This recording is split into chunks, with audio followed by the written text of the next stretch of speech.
Hey, everybody, I'm Matt. This is the 10-Minute Bible Hour podcast, and today is a very special episode because it's an onboarding episode. It's a reset episode. So if this is your first time ever here, hey, welcome. Thank you for hanging out with me and doing this stuff. If you've been with me forever, I think you're going to benefit from this helpful reset as well.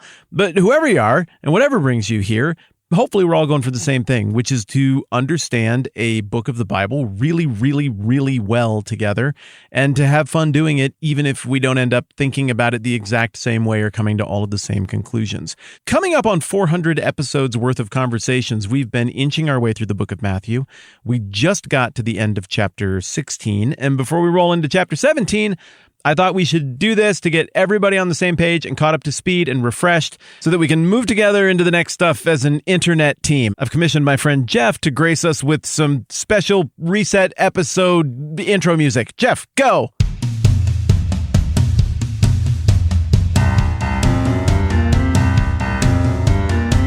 a special recap. It's a special recap. It's a special recap episode. It's a special recap. It's a special recap. It's a special recap episode. Oh yeah! Come on now! It's a special recap. It's a special recap. It's a special recap episode. Oh yeah! All right, this is going to be a lot. Stuff we know about Matthew. He was one of the disciples of Jesus. He was a tax collector who was a sellout to his own Jewish people in order to make money in helping to oppress his own people, the Jewish people. And so he would not have been a very popular guy or a well-liked guy, but he looks like he was pretty handy with a pen. And he put a whole lot of thought into how this book was going to be structured. And he structures the book of Matthew around 5 big speeches of Jesus, 3 of which we have looked at so far. The first of which is the Sermon on the Mount, chapters 5 through 7. The second of which is the missional discourse, where Jesus sends out his disciples for the first time on a great big open world quest to go tell other people about him. That's in chapter 10. And then in chapter 13, we get the kingdom parables discourse, where Jesus tempers expectations about how the kingdom is going to unfold and explains what this thing is going to look like to a curious audience. We haven't got to the 4th and 5th speeches yet, but we'll get there eventually. So as members of the original audience would have picked up the book of Matthew and taken a look at chapter 1, these would have been people who would have seen their people group, the Jewish people, kicked around like a soccer ball by half a dozen different conquerors that came and went over the previous several hundred years. There would have been vague, almost living memory, one generation removed memory of them having their own independent state under the leadership of the Maccabees family, the Hasmonean dynasty. That had been toppled by the Romans. Then gradually the Romans had tightened their grip on these people, and they would have been coming from probably one of 2 positions in terms of their attitude as they picked up the book of Matthew toward the Romans. Position number 1 would be, we just need to roll with this. We can't take any more abuse. Let's just work with these people and do our best while still trying to be our people and remember our heritage. Other people would have been like, look, we got to act like we're getting along, but secretly we need to make these people go away, and we need to be working on plans for how to do that politically or militarily. And all of them would have had some notion of the idea that God had worked with their people in the past through the centuries, even the millennium, and they would have believed that there was a series of promises in the Old Testament that were still due them from God. That God had made a deal with David, the greatest king ever in their history, and that deal with David was an unconditional promise to say there's going to be a great throne with a great king who sits on this throne, and it's going to last forever, and he's going to be descended from David. And this is where we start to see the more specific elements of the notion of Messiah that everybody was looking for at this point. After the independent states made up of the Jewish people's ancestors were defeated in the 8th century and 6th centuries BC, there's a whole bunch of difficult time that goes on, but there's also this promise from the prophets saying there's something still to come and it's going to be great. And they keep pointing to this redemption of God that is going to come through this Messiah figure. So as they pick up the document, the first thing they read in chapter 1 is a record of the genealogy of Jesus Christ, the son of David, the son of Abraham, and then a massive list of names through the rest of chapter 1, or almost the rest of chapter 1, each of whom would have had a story attached. There are Gentiles in there are men in there are women in there are heroes in there are dumpster fires in there, and all of it adds up to Jacob, the father of Joseph, the husband of Mary, of whom was born Jesus, who is called the Christ. And then Matthew uses the title the Christ again in verse 17 and again in verse 18. He is not being at all subtle about what his thesis is here as he gives the prologue and the background story about who Jesus is. He's saying, like, this guy he's the long-awaited Messiah. And he knew full well that people were going to pick up the book and bring with them their assumptions and read into that different stuff. But Matthew is bringing them along bit by bit without answering that question of exactly what this Messiah is going to look like in the early going. We get into chapter 2. And Herod the Great, the insane king appointed by the Romans, is threatened by the prophecies surrounding Jesus. He decides that he wants to kill some babies to try to weed out this promised foreseen king who is maybe coming and might be born in Bethlehem. Joseph is warned in a dream, and they retreat to Egypt, where they hang out until Herod the Great dies. Then after he dies, at the end of chapter 2, Joseph, Mary, Jesus go back to Nazareth, where Jesus does a whole lot of growing up. Then we skip a ton of time between the end of 2 and the beginning of chapter 3, and now we're meeting this new character, John the Baptist. And it looks like he's the fulfillment of some stuff that was predicted in the book of Isaiah that all points toward the Messiah. And he confronts some people out in the desert, and there's this big religious upheaval and movement that is all centered around John the Baptist, but he keeps saying, nah, there's a bigger deal. There's a more significant character coming. And then Jesus shows up, and he's like, oh, well, that's the character. There's the one right there. And then he baptizes Jesus. God the Father and the Holy Spirit show up, and chapter 3 ends with a voice from heaven saying, this is my son whom I love, with him I am well pleased. And then we turn the page into chapter 4, and that same Holy Spirit goes from the baptism to leading Jesus out into the desert to be tempted by Satan, and Jesus passes the test of sin that everybody else for all of time has failed. And so now readers of this book are starting to get excited because they're like, well, I mean, that's one of the things that has to happen in order to be the Messiah. And then Jesus comes back, and he hears that John has been arrested. So now John is moving out of the center stage, and Jesus is moving into the middle of it. He recruits some guys and goes around repeating John's message, repent, for the kingdom of heaven is near. And his disciples sign up, and then in chapter 5, he takes them up on a hillside, well, I guess mountainside, it's Sermon on the Mount, and he teaches them, and he opens with the Beatitudes, describing the upside-down values of the kingdom of God and how that's different from the values of the kingdom of the world. And he explains what all of these values look like, played out in issues of obedience and sin, and he points out, like, nobody's really actually that good. Nobody is righteous enough to enter the kingdom of heaven. And then he goes on to unpack what it looks like to use a kingdom values mindset to do religious things like prayer and fasting. And we get to the centerpiece of the Sermon on the Mount, which is effectively a prayer of conversion, which reads a lot like an oath of fealty that somebody would take to a king of yore, where they say, all right, well, I depend on you for everything. I want your kingdom to thrive. I know that you provide justice, you provide provisions for my physical well-being, and you protect us from evil. I will be forgiving and gracious as I know you to be forgiving and gracious to me. And then Jesus goes on to say, you got to forgive other people if you want God to forgive you. And then he rounds out the Sermon on the Mount talking about how this kingdom value mindset changes the way you look at the world and even your individual needs. And then it ends with this warning to be like, all right, so where are you going to plant your feet? On things that make sense or on things that are fading away and dangerous? Everybody's impressed because he teaches with authority. He just sounds different than what everybody else was saying, but he's still not very famous at this point. He's still some dude who's on a hot streak. But as we get into chapters 8 and 9, he does all kinds of miraculous things in front of all kinds of people on the north shore of the Sea of Galilee primarily. And his fame is amping up rapidly, even when he tells people, hey, don't go tell anybody what I just did for you. They can't help it. Like, he heals some blind guys. He's like, well, don't tell anybody. But people are going to figure out real quick when they throw balls at those guys' heads and all of a sudden they can catch it. Hey, you're not blind anymore. What happened? How did that? I mean, normally when you're blind, you just keep on being blind forever because it's how blindness is. And at that point, what are they going to do? Lie? So it says that, they went out and they spread the word, and news about Jesus spread all over that region. But now we see the Pharisees, the religious leaders of the day, the religious establishment. They don't like it. They find it threatening.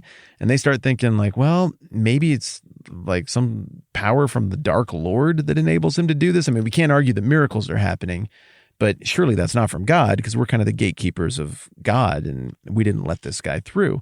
So even as all that tension is ratcheting up, Jesus looks at the crowds and he's like, I care about these people. I feel compassion, even though a lot of them don't like me and things are a mess and they're mad. And he pulls his disciples aside and he's like, hey, the harvest is plentiful, but the workers are few. You got to ask the Lord of the harvest, therefore, to send out workers into his harvest field.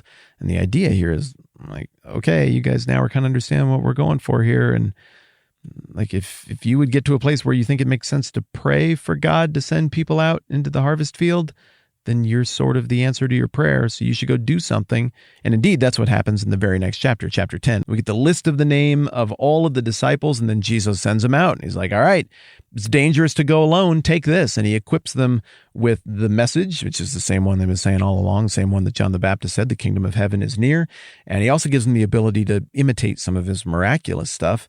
And then he gives them this long speech about here's how this little trip is going to go. Here's how the rest of your lives is going to go. And then just telling everybody, here's how it's going to go forever for people who represent me in this way. Well, a little bit after that, the disciples come back from their big open world trip. We get into chapter 11. John the Baptist's disciples are like, Jesus looks pretty credible, but it's hard to say for sure who the actual Messiah is. So they're like, are you the one we should be expecting? And Jesus is like, well, go back and tell John, who's in prison, John the Baptist, tell him this stuff. The blind receive sight, the lame walk, those who have leprosy are cured, the deaf hear, the dead are raised, and the good news is preached to the poor. So his answer is more or less like, yeah, if you go back and look at Isaiah 35, a prophet you all know, this is all the stuff that's supposed to be happening when the actual Messiah is here as opposed to fake messiahs. And then it looks like, they leave happy with that answer, but the crowds are like, those guys are idiots. They should know better than that. And Jesus, rather than piling on John the Baptist's disciples, instead turns on the crowd a little bit. And he's like, hey, this generation has got some problems too. And this generation has some issues with seeing amazing, miraculous things and still not really understanding the moment that is right in front of you. And then he looks to heaven and he says, I praise you, Father, Lord of heaven and earth, because you've hidden these things from the wise and learned and revealed them to little children. And so in this one remark, we see a big theological truth that the opening and shutting of eyes seems to be under the purview of God. And that further, not everybody apparently is going to get it, even though it seems like all of this is very evident. Well, he wraps up chapter 11 with this general invitation to everybody again. He's like, hey, come to me, all of you who are weary and burdened, like the sheep who are harassed and helpless, like sheep without a shepherd, and I will give you rest. Take my yoke upon you and learn from me, because I'm gentle and humble of heart, and you will find rest for your souls. Well, right after that beautiful thing, we get back into more ratcheting tension and ick stuff. We had a couple of controversies, one about eating food in a field on a Sabbath day, and the other about healing a guy's wilted, withered arm on a Sabbath day. And the religious leaders, they do not like it, and they get real grouchy and combative about the thing.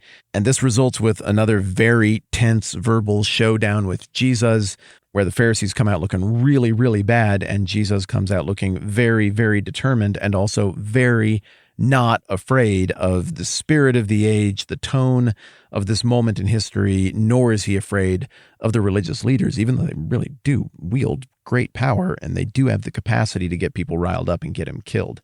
Then in chapter 13, Jesus has a bunch of people gather around him at a lakeside, and there's so many he has to get on a boat and go and teach them from out on the water. And he reels off a bunch of parables about the nature of the kingdom.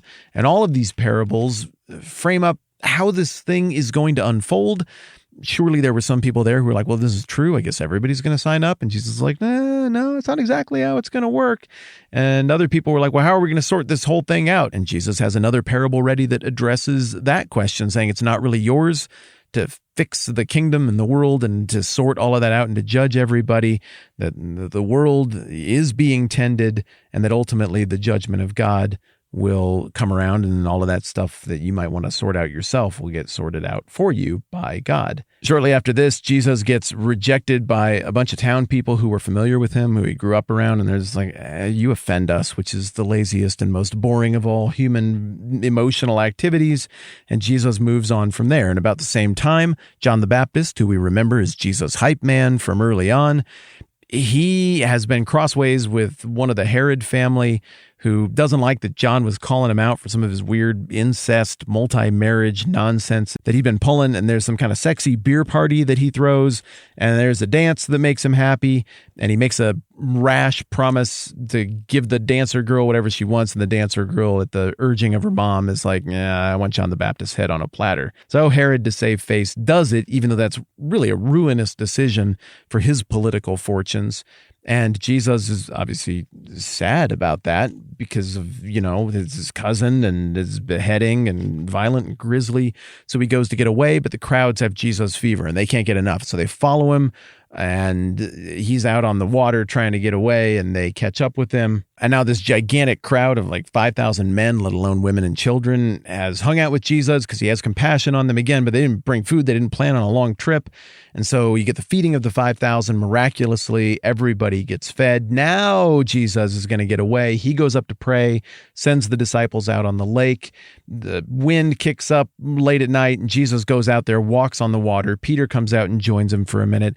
Peter starts to sink. It's very demonstrative of how Peter is becoming our point of view character at this point in the book. He's hot, he's cold, he's in, he's out, he's up, he's down, and he's brash and he's bold. And there's something really likable and admirable about Peter, but there's also something really volatile about Peter. Whatever the case, Jesus pulls him out of the water, and they finish making the trip. And in chapter 15, they're back into decidedly Jewish territory, where some of the religious leaders from the big city of Jerusalem have come up north, and they have more confrontations about the disciples' lack of hand washing. And wow, do sparks fly between Jesus and the Pharisees, with Jesus coming out again looking right and sharp, and the Pharisees looking slack-jawed and stunned. And then Jesus again gets out of Dodge. He's like, I need to go and invest in this inner circle of disciples. And so they head way up north. Along the way, they meet this Canaanite woman, and she's begging for Jesus' help in healing her afflicted daughter.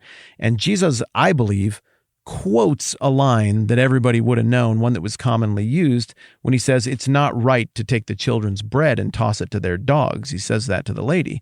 And the lady replies, yeah, Lord, but even the dogs eat the crumbs from the master's table. And Jesus is like, woman, you have great faith. Your request is granted. I think he intended to make this healing happen all along. He does so.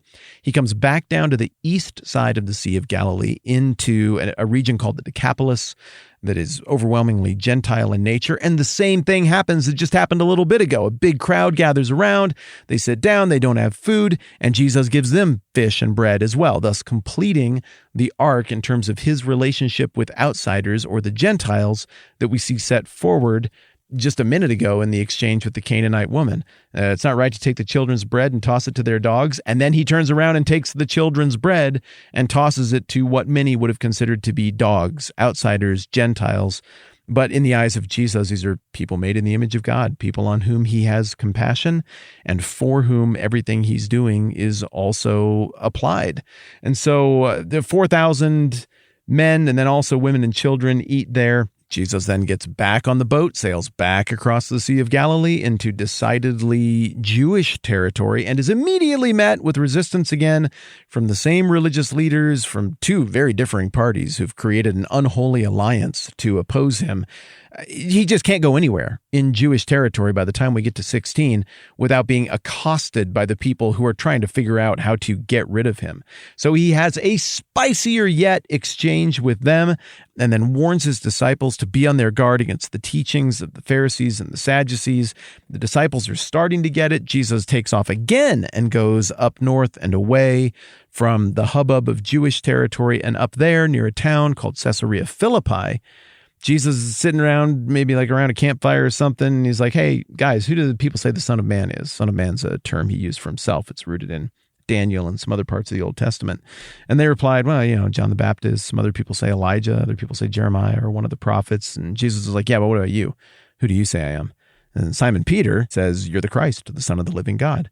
And Jesus says, blessed are you, and then assigns a whole bunch of blessings to Peter and what's going to come out of that confession that he just made. And then Jesus starts telling the disciples, like, hey, I'm going to go to Jerusalem. I'm going to die soon. And Peter's like, that'll never happen, not on my watch. And Jesus turns to him and says, get behind me, Satan, you're a stumbling block to me. And then he turns to his disciples and more or less says, hey, this is going to cost you. If anybody wants to come after me, he's going to have to deny himself and take up his cross. And then Jesus lists 3 reasons that makes sense. And then at the end, he says, I tell you the truth, some of you who are standing here will not taste death before they see the Son of Man coming in his kingdom or coming in glory. And that sets us up for what we're going to look at as we move forward in chapter 17. So clearly, Matthew set out to make the case to a largely Jewish audience that this is their Messiah. Jesus is the guy. He's doing so very deftly. And narratively, we're going from this pristine, beautiful, happy story where people who are sick and hurting get better, and there's this new people, this new family of faith being gathered to Jesus, to a story that is increasingly sullied by violent intent and ugly exchanges and accusations, and Jesus goes and does things that are good, and it's not met with goodwill. And it feels, by the time we get into the beginning of 17, like it's Jesus and these disciples against a whole big percentage of the world, and like this thing really is headed toward a violent, ugly conclusion. But yet there is this sense of lingering hope, and that the redemptive plan is not being thwarted in any of this, which sets up a really interesting home stretch over the next 12 chapters we're going to look at together. Last thing on the way out the door here, if you've been listening to this for a while and you like it, the biggest compliment that you could pay me would be to invite somebody else to be a part of this thing. I make episodes like this from time to time to make it easy for people to jump on. If they want to go back and get the back catalog, they can.